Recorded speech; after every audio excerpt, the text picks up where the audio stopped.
ಇವತ್ತು ನಾವು 14 slot winding ಹೆಂಗೆ ಮಾಡೋದು ನೋಡೋಣ. ಈಗ ಇದು ಕೋರ್ ಇದೆ, ಈಗ ನಾವು ಪೇಪರಲ್ಲಿ ಹಾಕ್ಕೊಂಡಿದ್ದೀವಿ. ಈಗ ಮಿಷಿನಲ್ಲಿ ಅಡ್ಜಸ್ಟ್ಮೆಂಟ್ ಮಾಡ್ಕೊಳ್ಳೋಣ. ಸೆಂಟರ್ ಹೈಟು ಮತ್ತು ಟೂಲು ಎಲ್ಲ ಸೆಟ್ ಮಾಡ್ಕೊಳ್ಳೋಣ ನಾವು. ಇದು ಕೋರ್ಗೆ ಸೆಂಟರಲ್ಲಿ ಕರೆಕ್ಟಾಗಿದ್ದರೆ ವೈಂಡಿಂಗ್ ಫಿನಿಶಿಂಗ್ ಬರುತ್ತೆ, ಇಲ್ಲಾಂದರೆ ವೈಂಡಿಂಗ್ ಕ್ಲೀನಾಗಿ ಫಿನಿಶಿಂಗ್ ಬರಲ್ಲ. ಇದು 14 ಸ್ಲಾಟ್ ಕೋರ್ ಇದೆ. ಟನ್ಸ್ ಬಂದು 330 ಟನ್ಸ್ ಸ್ಟಾರ್ಟಿಂಗ್ ಹಾಕ್ಕೊಳ್ಳೋಣ. ರನ್ನಿಂಗ್ ಬಂದು 360 ಟನ್ಸ್ ಹಾಕ್ಕೊಳ್ಳೋಣ. ವಯರ್ ಬರುತ್ತೆ 36 ಗೇಜ್ ಕಾಪರ್.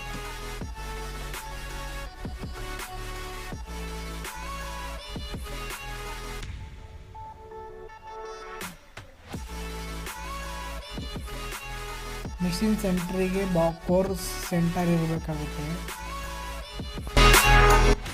ಫಸ್ಟು ಲೆಫ್ಟ್ ಸೈಡಿಂದ ಸ್ಟಾರ್ಟ್ ಆಗುತ್ತೆ.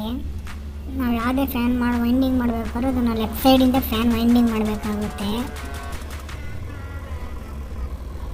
ಈಗ ನಾವು ಹಾಕ್ತಾಯಿದ್ದೀವಿ 330 ಟನ್ಸ್, 330 ಟನ್ಸ್ ಹಾಕ್ತಾಯಿದ್ದೀವಿ ನಾವು. ಇದು 14 ಸ್ಲಾಟ್ ಕೋರ್ ಇದು.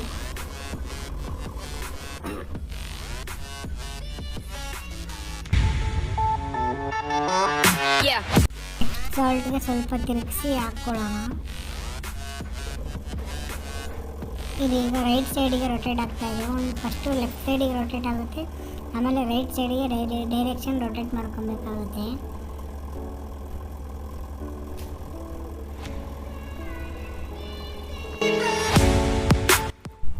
ಲೆಫ್ಟ್ ಸೈಡಿಂದ ಸ್ಟಾರ್ಟ್ ಮಾಡಿದ್ರೆ ನೆಕ್ಸ್ಟ್ ರೈಟ್ ಸೈಡಿಂದ ಸ್ಟಾರ್ಟ್ ಮಾಡಬೇಕಾಗುತ್ತೆ. ಒಂದ್ಸಲ ಲೆಫ್ಟು ಒಂದ್ಸಲ ರೈಟಿಂದ ವೈಂಡಿಂಗ್ ಮಾಡಬೇಕಾಗುತ್ತೆ. ಫಸ್ಟು ಲೆಫ್ಟ್ ಸೈಡು, ಆಮೇಲೆ ರೈಟ್ ಸೈಡು, ತಿರ್ಗಾ ಲೆಫ್ಟ್ ಸೈಡು ರೈಟ್ ಸೈಡು, ಇದೇ ಥರ ವೈಂಡಿಂಗ್ ಮಾಡಬೇಕಾಗುತ್ತೆ. ಎಂಡ್ ತನಕ ಹಿಂಗೆ ಮಾಡಬೇಕಾಗುತ್ತೆ ವೈಂಡಿಂಗ್.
ಅಲ್ಲಿಗೆ ಒಂದು ಎಂಟಾಗುತ್ತೆ.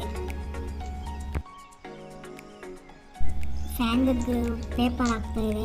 ಏನು ಪೇಪರ್ ಏನಕ್ಕೆ ಹಾಕ್ತಾರೆ ಅಂದರೆ ಗ್ರೌಂಡಿಂಗ್ ಆಗಬಾರ್ದು ಅಂತ ಪೇಪರ್ ಹಾಕ್ತಾಯಿದೆ. 11 mm ಬರುತ್ತೆ ಪೇಪರ್ ಸೈಜು.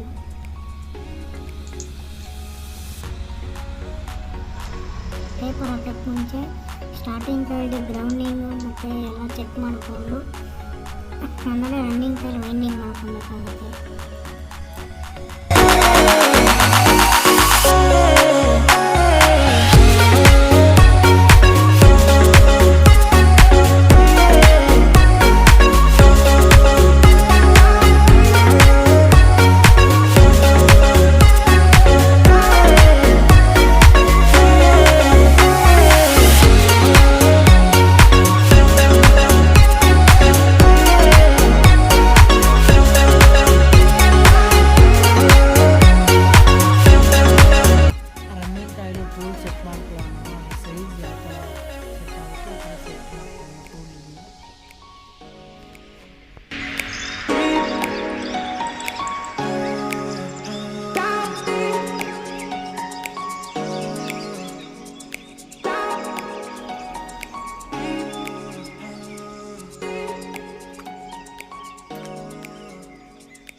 ಎಲ್ಲ ಫಿನಿಶ್ ಆಗಿದೆ. ಈಗ ವಾರ್ನಿಷ್ ಹಾಕ್ಕೊಳ್ಳೋಣ.